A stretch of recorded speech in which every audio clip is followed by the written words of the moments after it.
tenemos la segunda parte del tema 4. Vamos a continuar y nos quedamos por la teoría neutralista. Los SNPs son una muestra de un mecanismo de evolución molecular ajeno a la selección natural y la permanencia en las poblaciones, ya sean SNP silenciosos o de sustitución, sería consecuencia únicamente del azar que, de una manera más o menos constante, introduce alteraciones en la estructura del ADN. Seguimos con algunos conceptos. Sesgo de codón. La utilización de codones sinónimos no es al azar, sino que unos codones se emplean más que otros. Migración de individuos. Flujo de alelos hacia adentro o hacia afuera de una población. Deriva genética. Cuando las frecuencias génicas cambian por razones de azar. Efecto fundador. Ocurre cuando se establece una población a partir de muy pocos individuos. Efecto de cuello de botella. Una disminución importante de la variabilidad. Incremento de la endogamia, aumento de homocigosis y aparición de enfermedades letales que terminen provocando extinción de la especie o proceso de deriva genética. Recordaros que este PDF que he creado lo pongo en la descripción para que podáis descargarlo. Y por supuesto, si no habéis visto el vídeo anterior del tema 4, ir a verlo primero. Y igual que si no habéis visto el tema 1, el tema 2 y el tema 3 y queréis repasarlos, también ir a echarle un ojo, que están en el canal. Seguimos. Selección natural. Eficacia biológica. Los individuos cuya descendencia representan el mayor porcentaje de la población en la siguiente generación como los más aptos. Eso es la eficacia biológica. Selección negativa o depuradora.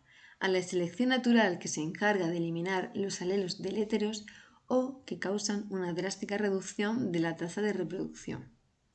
Selección positiva o diversificadora, a la que preserva los alelos beneficiosos favoreciendo el éxito reproductivo.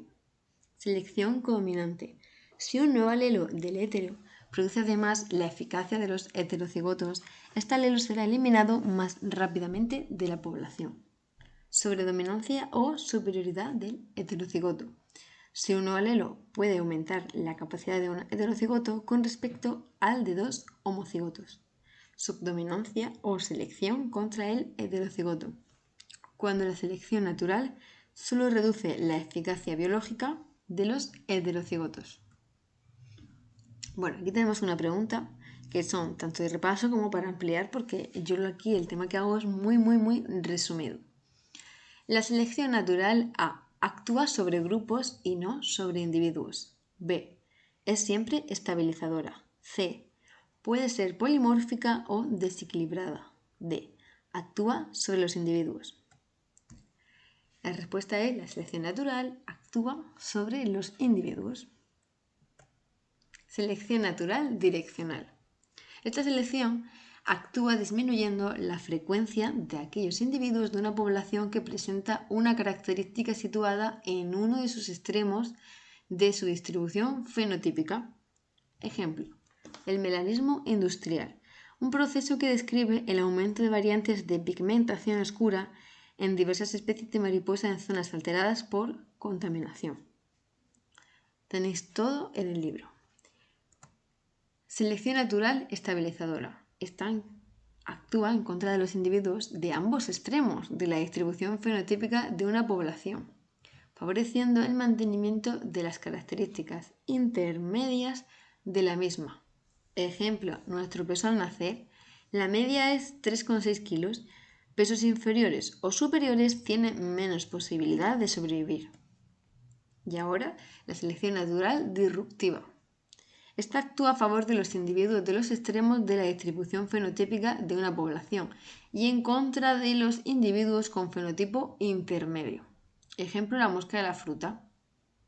Las que son resistentes al calor tienen ventaja en ambientes cálidos y las que son resistentes al frío en ambientes fríos. Las de temperatura intermedia no tienen ventaja ni en el ambiente cálido ni en el frío. Selección sexual. Es la lucha de los individuos de un sexo por acceder al otro para reproducirse. seleccionar aquellas características que confieran una ventaja con respecto al apareamiento. Es cualquier desviación del apareamiento entre los individuos de una población.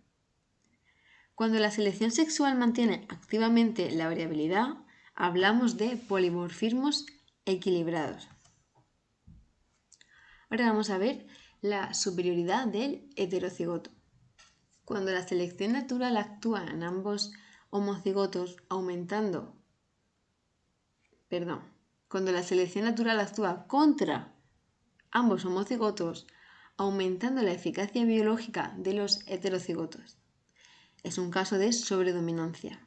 Un ejemplo, la anemia falciforme o deplanocítica. Esta enfermedad es una forma grave de anemia que generalmente conduce a la muerte antes de alcanzar la edad reproductora, o sea, muy jovencitos. Ay, perdonad si a veces no pronuncio bien los términos médicos porque no estoy acostumbrada a decirlos en voz alta, solo a leerlos. 2 alelos para el locus de la hemoglobina normal, el HbA, y el causante de la anemia falciforme, el HbS. Son los dos alelos, los locus de la hemoglobina, ¿no? Estamos hablando de la anemia falciforme. Por su parte, los heterocigotos tienen los alelos HbA y HbS, padecen una anemia más suave y tienden a manifestar cierta fatiga. Tenéis todo el contenido extendido en el libro, porque es que aquí es resumir para recordar. Selección natural dependiente de frecuencia. Los patógenos serán más resistentes en los individuos que presenten los alelos de más frecuencia y sucumbirán más en los individuos que presenten los alelos de baja frecuencia, para que los patógenos no han evolucionado.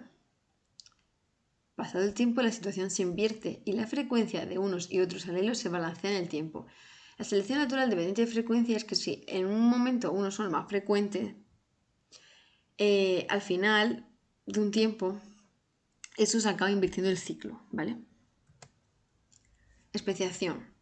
Concepto biológico de especie. Comunidad de organismos reproductivamente aislada cuyos miembros pueden cruzarse entre sí y obtener descendencia fértil. Especiación. La transformación de una especie en otra. Tenemos 2 tipos de especiación. Una es la anagénesis o evolución filética. Es una transformación paulatina. Y luego tenemos la cladogénesis, que se produce una divergencia genética que origina varias ramas o clados. El mecanismo de especiación por el que de una población surgen 2 poblaciones diferentes y reproductivamente aisladas se denomina anagénesis, evolución filética, cladogénesis o selección natural. ¿Cuál creéis? Cladogénesis. Es el mecanismo de especiación por el que de una población surgen 2 poblaciones diferentes y reproductivamente aisladas. Especiación alopátrica o geográfica. Establecimiento de barreras geográficas que impedirían el cruce entre los individuos de ambas poblaciones. Tenemos 2 mecanismos, el postcigótico y el precigótico. El postcigótico se entiende que es cuando ya ha habido un cigoto, ¿vale? Después de él, el individuo, vamos a verlo. Consecuencia de la divergencia genética entre las 2 poblaciones y llevan a que la probabilidad de que exista armonía en la interacción entre los genes de una y otra sean muy bajas o nulas. Vamos a ir viendo los ejemplos. O sea, la inviabilidad del cigoto híbrido. Se produce ese cigoto, pero es inviable. Esterilidad del híbrido. El híbrido no puede tener hijos, es estéril. Reducción de la viabilidad del híbrido. Este mecanismo gasta muchos recursos porque, claro, tiene que generar ese híbrido que luego no va a ser viable, va a ser estéril, ¿no? Y hay otros métodos de la naturaleza. Está el método de aislamiento reproductivo precigótico, antes del cigoto, que impide los cruces entre especies distintas y favorecen los llevados a cabo con individuos genéticamente equivalentes. Es decir, aquí directamente no hay cigoto porque no hay cruces entre las especies distintas. Tenemos el aislamiento etológico, el estacional, el mecánico, el ecológico, el gameteo. Son muy sencillos, están muy explicados en el libro, por ejemplo. Unos que se reproducen en diferentes estaciones, varios tipos. Especiación simpátrica. La misma patria, a través de cambios en la dotación cromosómica. Es más habitual en plantas que en animales. Un ejemplo es la poliploidía. Pasan de ser diploides 2N a tener tetraploides 4N.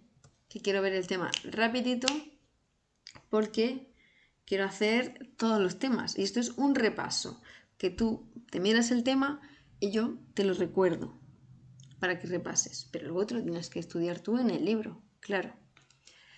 Vamos a ver diferentes tipos de genes. Genes homólogos, genes que descienden de una secuencia de ADN ancestral común.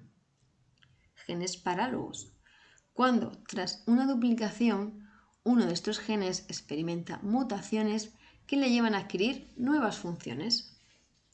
Genes ortólogos, cuando ocurre un proceso de especiación y los genes homólogos presentes en las nuevas especies siguen conservando la misma función del gen ancestral común. Tipos de evolución. Homologías. Semejanza entre organismos por la herencia compartida de un antepasado común. Analogías. Parecidos debidos a similitud funcional. Evolución convergente o paralela. El conjunto de procesos que conducen a cambios adaptativos que solucionan de una forma similar e independiente problemas semejantes, que se llaman analogías. Coevolución. Es consecuencia de las presiones selectivas recíprocas que se establecen entre dos o más especies. Si queréis que en los próximos vídeos los haga con más dibujos para explicar los términos en los dibujos, decímelo. Porque así que es verdad que estos son un resumen muy breves, hay muy poco texto y a lo mejor viene bien que ponga dibujos para explicar los conceptos. Luego tenemos aquí un concepto que es la radiación adaptativa. El ritmo del cambio se acelera como consecuencia de la transformación brusca del entorno o la llegada a un nuevo territorio. Y el tema luego termina con la extinción, que todas las especies están destinadas a ello. La evolucionan, pero porque se extinguen unas y luego se forman otras. Aquí acaba el tema, vamos a ver unas últimas preguntas. El hecho de que se pueda encontrar entre los marsupiales especies más similares en términos de estrategias adaptativas a especies de mamíferos que a especies marsupiales es el caso del lobo de Tasmania, un marsupial que tenía una apariencia externa y un comportamiento mucho más parecido al del lobo Canilupus que, por ejemplo, al de los canguros con los que comparte un ancestro más moderno. Esto constituye un ejemplo de evolución paralela, evolución filética, coevolución o evolución divergente. A ver si os acordáis. Evolución paralela.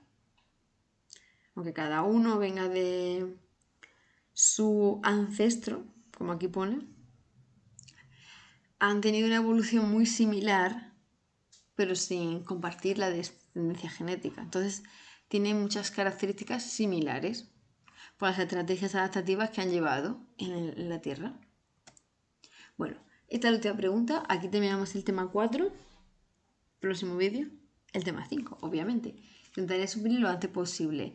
Tenéis todos los PDFs de resúmenes en Wola y la descripción de los vídeos para que, si queréis ver un resumencillo rápido del tema, leerlo rápido y haceros una idea del tema antes del tema o cuando ya lo habéis visto, pues yo lo dejo para que lo veáis, ¿vale? Bueno, hasta el próximo vídeo. Adiós.